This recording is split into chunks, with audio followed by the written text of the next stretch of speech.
So a lot of things that I'm guessing most people thought were recyclable that probably actually aren't are, for example, that cup there.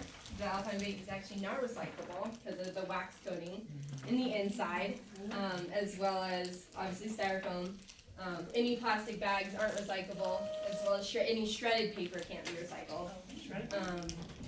Yeah, or neon paper also can't be recycled. Caps and lids can't be recycled, as well as like obviously any like non-conforming plastics and electronics. Now electronics obviously can't be thrown in your normal recycle bin, but there are places where you can drop off and they actually can use parts of them to be recycled. The things that obviously can be paper and cardboard, containers as long as emptied, rinsed and flattened if they're cardboard. Plastic is also a pretty interesting one because obviously not every single plastic, like styrofoam is actually a plastic, but that even though some plastics have little chasing arrows, that does not mean it's recyclable. And usually it's only 1 through 7 is typically. And actually certain plastics have certain are more likely to be recycled based on the market they have for them. So usually lower numbers are more likely to be recycled than to be thrown in a landfill.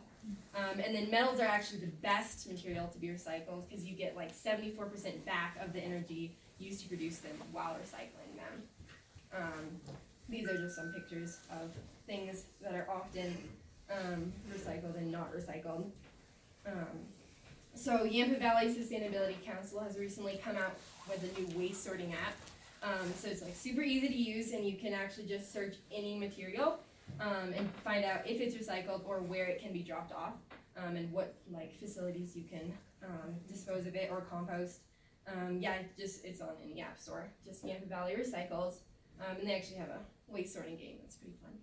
But so that's always there if you have any questions.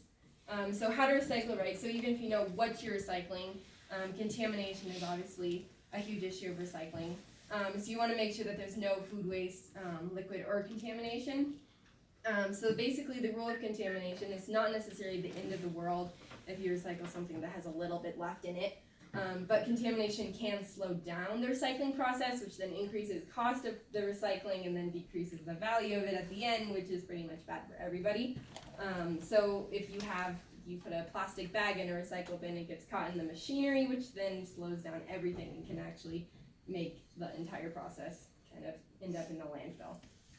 So you want to make sure you throw away like plastic, silverware, napkins, food waste. Those are big ones that shouldn't be recycled. With white recycle bins, I don't know if you guys have them in offices here, but at schools, a lot of people think they're just for paper, which they're not.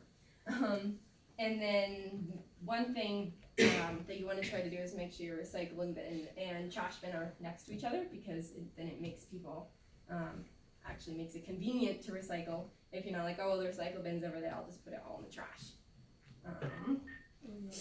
Exactly. Or, oh, the recycle bin, I'll put all my trash in the recycling and then it ends up in the landfill anyways. So the big why, obviously, our state parks obviously need to be protected and clean so that everybody else can enjoy them in the future. I think that education of the staff is definitely a foundation for spreading the word to all visitors or anybody else you come into contact with. Recycling actually sustains like 10 times more jobs than landfilling, so it actually is a big boost to economy and to increase the jobs.